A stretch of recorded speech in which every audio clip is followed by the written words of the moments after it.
Welcome back to Mindset Monday. Hey, if you're new to Mindset Monday, this is your chance to get inside Chris Lavin's head. This guy has had more successful exits than pretty much anyone that I know in the flesh. And he does it with a smile every day, not to make his wallet bigger, but to make more impact in the world. And it's gotten, remember the Bruce Buffer intro? Bruce Buffer, famous man that does the intro. It's catching on. It's caught fire. Now there's another little girl that's going to do the intro right now. So let's get into that. And then Chris will be live with us. If you got questions, stick around and be ready to answer them. Let's get inside Chris's head. All right. Help me bring Mr. Bruce. It's not Bruce. Special guest. Surprise. Help me bring Chris Lavin up. And now, the moment you've all been waiting for. Presenting the master of the real estate deal and the entrepreneur champion of the world, Chris. The negotiator. The negotiator. Lavin. And now, this is the moment you've all been waiting for. Presenting the master of the real estate deal and entrepreneur champion of the world, Chris, the negotiator Lavin.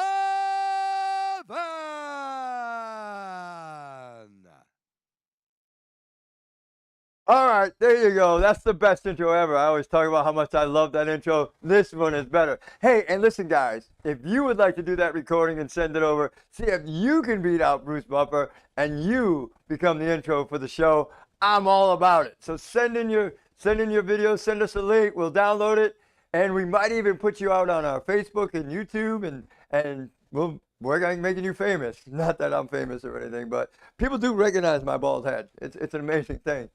So listen, I want to talk to you about something today, and it's right along the line of what I've been talking about not compromising on your morals and your values. And what I want you to do is to consider a story, because sometimes it's urgently important that we walk away from the wrong yes. And let me take you back to 1955 Tokyo. A Japanese executive by the name of Akio Morita. He had this small startup company he was working with. They make transistor radios in Japan. Almost nobody ever heard of them in Japan, and definitely nobody in America. So this dude, Morita, he gets on an airplane. He flies to New York. Remember, this is 1955, 10 years after the war, right? And he's here to build a brand, here in the United States, to build a brand from scratch. He has no connections, no distribution, no reputation, no friends, no nothing. Just something that he believes in. Let me say it one more time. Just a product, just a radio that he believes in. For weeks, he meets with retailers. People laugh him out of the room. Nobody wants a Japanese product. It's cheap, it's second rate, don't want anything to do with it. So one day, Bulova, the watch company, called him up and said, Mr. Morita, we would love 100,000 of your transistor radios. It's the biggest order the company ever received by a wide margin. Not only that, by itself, it would change the whole company. Night and day difference, flip of a switch. But there's one small condition. What's that condition? They tell him, for this deal, you have to take your company's name off the radios and replace it with Bulova. Morita, he calls up, or cables, back in the day, telegram, cables, his board of directors back in Tokyo. Board of directors said, dude, go get that deal. It's a rational move. It's the right thing to do. Save the company. Why wouldn't you ride someone else's brand into the American market? Morita sits with it. Then he walks back into the Bulova office and says, no. Purchasing manager looks at him and says, what? Our brand has taken over 50 years to build. Nobody has ever heard of your brand. Why wouldn't you take the advantage of ours? Morita's response is one of the most important sentences in business history. Listen, 50 years from now, I promise you, our name will be just as well known as yours is today. He walked away from the biggest check his company ever been offered. That company's name? Sony. Sony. Today it's worth about $120 billion. Bulova, I mean, it's a mediocre company at this point. It's Rolex, I mean, but Bulova is nowhere near as prominent. Morita didn't say on the money. He said to the cost of that deal. Because attached to the check, there was a string. A small one, just remove your name. And he knew that the second he gave up the right to put your name on what you build, you stop building anything that matters. And now think about this from your perspective for a second. There's a kind of money that costs more than it pays, man. I know too many people that have got involved in real estate deals with the wrong people, knowing in their gut it was the wrong people, and did it anyway. It looks like a great deal in the moment, but you end up selling your soul for it. It solves your cash flow problem, but it gets you in a room you've been trying to enter, but it's just it destroys your soul, destroys who you are. A compromise, a piece of your name, your standards, or even your edge, it's gone. Most people take it telling themselves they'll undo it later. I'm telling you, you never do. Once you get dirty, it's so hard to get out. In real estate, this is the deal with an operator you don't fully trust. But you know what? It sounds so good, and all the research looks so great. But something you got tells you not to trust this guy. The partnership you accept because you need the capital, you need the investor, and you need someone who brings value. Who brings value to the business, but their values don't match your values. In life, it's a contract you sign because everyone else wants it, right? The opportunity you take because saying no feels too expensive in the moment. The expensive part isn't the no. The expensive part is the yes. Sometimes everything looks great on paper. It makes sense, right? But it forces you to sacrifice your conviction, your vision, your standards, or even your self-worth.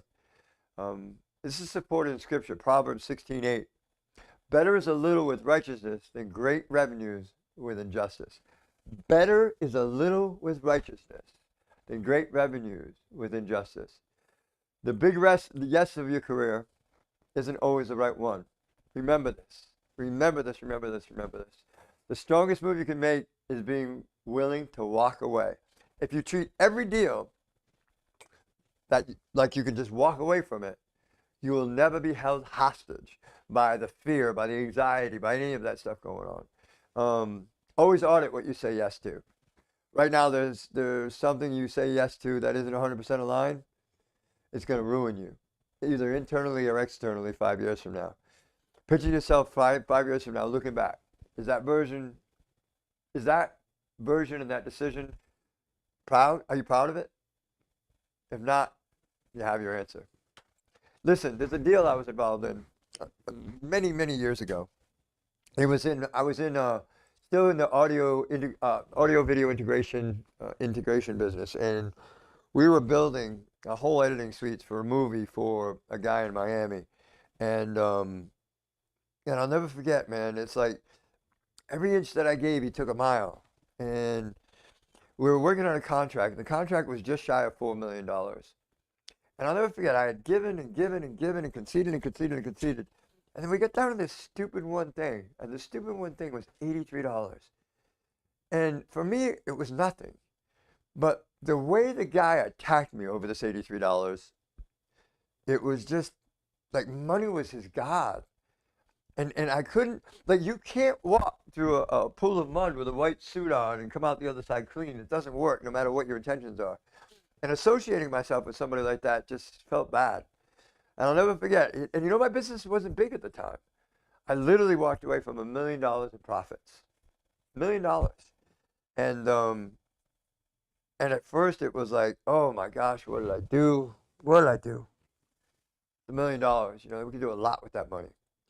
But after some time, I got okay with the idea. And then a year and a half later, there's another person or another party, quasi-competitor in my industry, that got involved with him. And man, the nightmare stories that he told me about doing business with that guy, it was just brutal. So listen, pray to God, look for the answers from above, and always seek divine counsel and follow what God tells you, because he will point these things out to you. And he does that for me through my gut. Like I get that feeling, like I know it's just not right. It's not fear, it's faith. Follow that, and God will never leave you astray. Thank you. Beautiful, Chris. You got time for a couple of questions? Yes, sir. All right. If you have a question, this is your chance to slide it in right now with Chris. Chris doesn't often do calls or anything like that. So this is a chance on Mindset Mondays to get inside of his head and ask questions you've got in your mind. So go ahead, put them in the chat. I won't read your name out. We'll keep it anonymous. First one. Can you repeat that proverb again? What prayer do you say in that moment? It's Proverbs 16:8. Better is little with righteousness than great revenues with injustice. Listen, I do it like this. I just ask for God's will for me and listen to what he tells me, because what I have found is if I have to sin or lie or do whatever to get something with injustice, right? You have to continue to do it to keep it. And I don't want to live my life that way. I choose to seek God's will for my life every day. And that's my prayer. God, please reveal your will to me today and give me the courage, or make me man enough to follow what you need me to do. Chris, next one. How do you manage risk on properties that have a lot of vacancy? That sounds like an insider question. How do I manage risk on properties that have a lot of vacancy? Okay, so it's a little bit complicated, but basically this. Whenever we get into acquiring new property, we spend anything significant, we make attack or pursue any specific deal, like I tell you time and time again, I pray about it. If God gives me the go-ahead, I then sometimes have to formulate a plan. And we really have to look at the potential or the potential market rent and what it looks like once the property gets restored to a place where I can rent all the units, all the vacancies, right? Get them all turned. How much does that cost me? And how long is it going to take me to recoup that money as part of that rebuilding process of getting that property back up to the loving place it's supposed to be? And it's basically a mathematical formula, right? How long does it take me to recoup that investment? And what are the returns after that for our investors? And we're in the middle of a project like that right now. It's called Rise Up Atlanta. So, is it Rise Up Stone Mountain? No, it's Rise Up Atlanta. You can check out the website, riseupatlanta.com. Chris, next one. What's the most underrated skill that you think you've had or you know of in wealth building?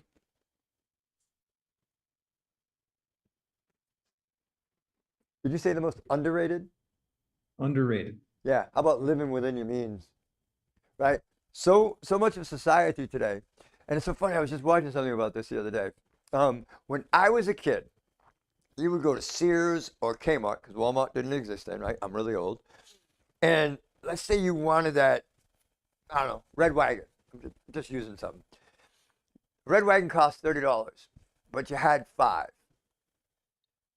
Today, you go get a credit card and put that money on, buy that thing and take it home and then make payments on the credit card. Back then, we would put that thing on layaway, right? So I take my $5 and I put it down. They'd require usually 5%.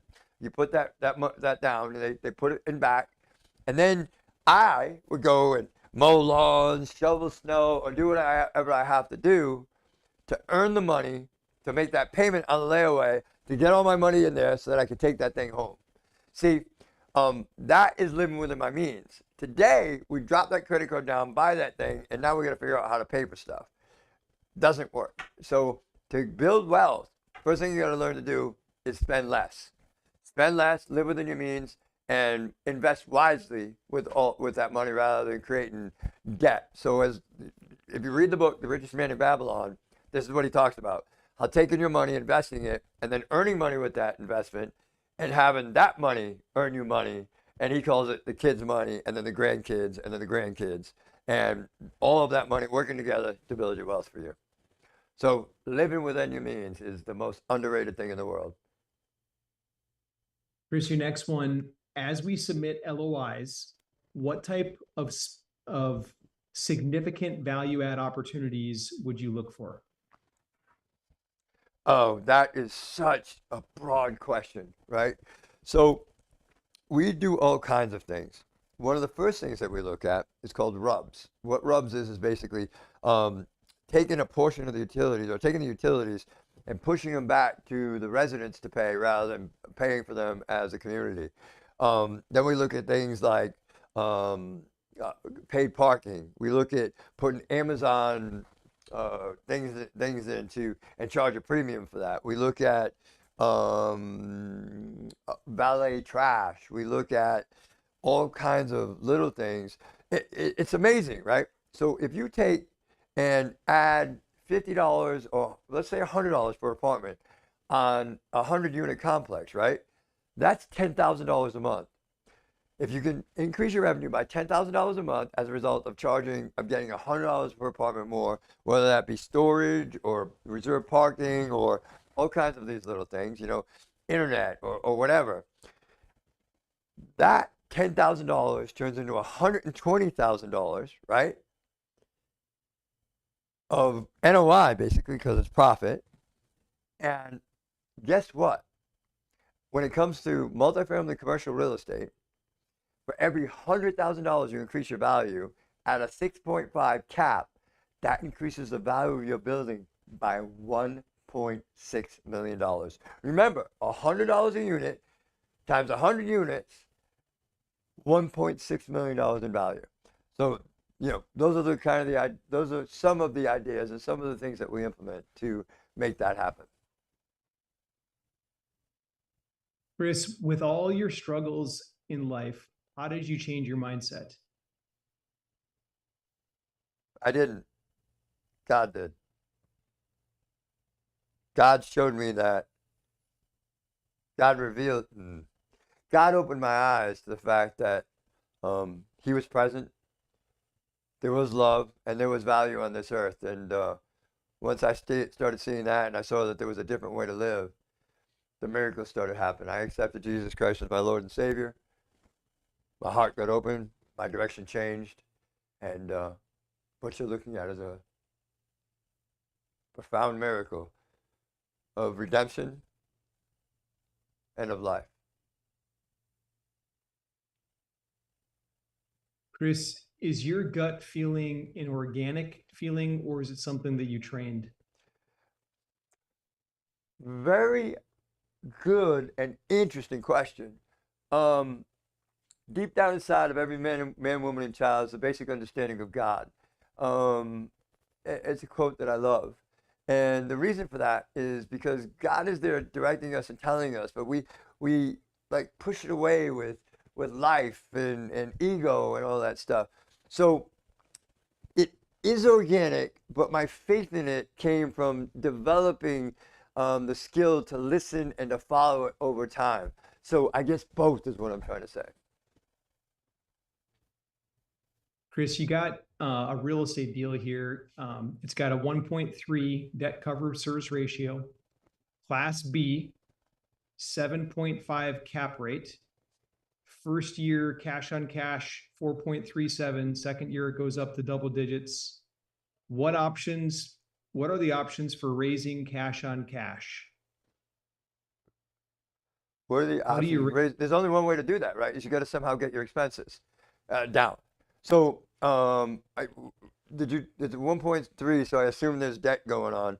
If you can negotiate the front end IO or deferred payments of some kind, you can drive your first year cash on cash up, get it over that 6% threshold that you need to pay your investors so you're not losing money, right? Or another way to do that is to raise enough money to cover the expenses the first year so that you can drive up your cash on cash return. But I would definitely look at somehow reducing your expenses, some way, shape, or form, and or driving something in the first year, doing something really creative with the financing.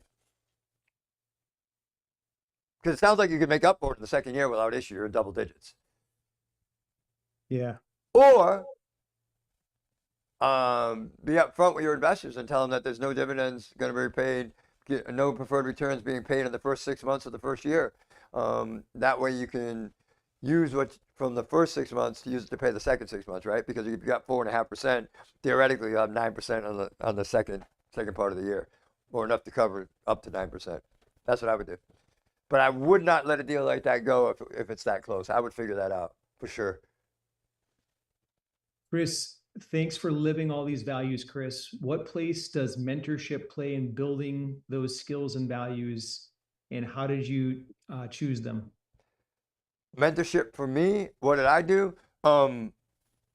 That's funny because I feel it's my responsibility to take people along with me by mentoring them.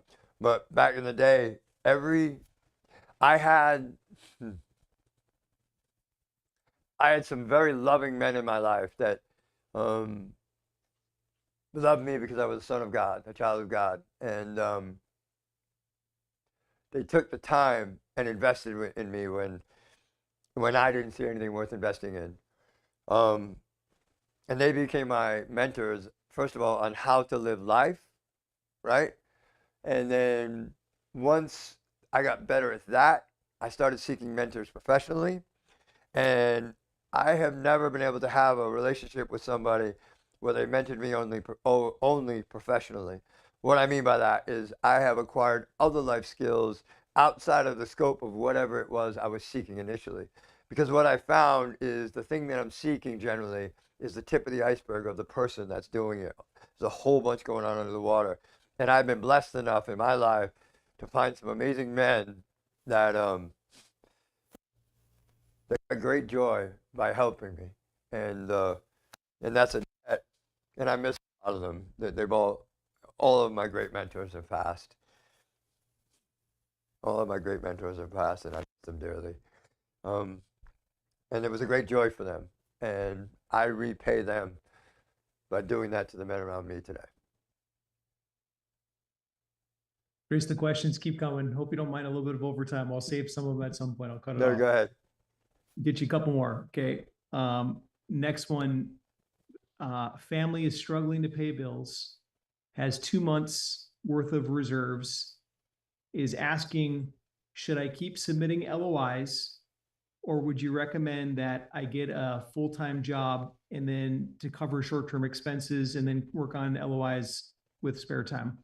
Okay, that really depends on you and your resilience. Because what I know about this is if you're new to real estate and you haven't gotten that first deal yet, that first deal can change your life. I walked away from my first deal, my first multifamily real estate deal, and I made $467,000. It was a $15 million transaction at the closing table. That was the check I got.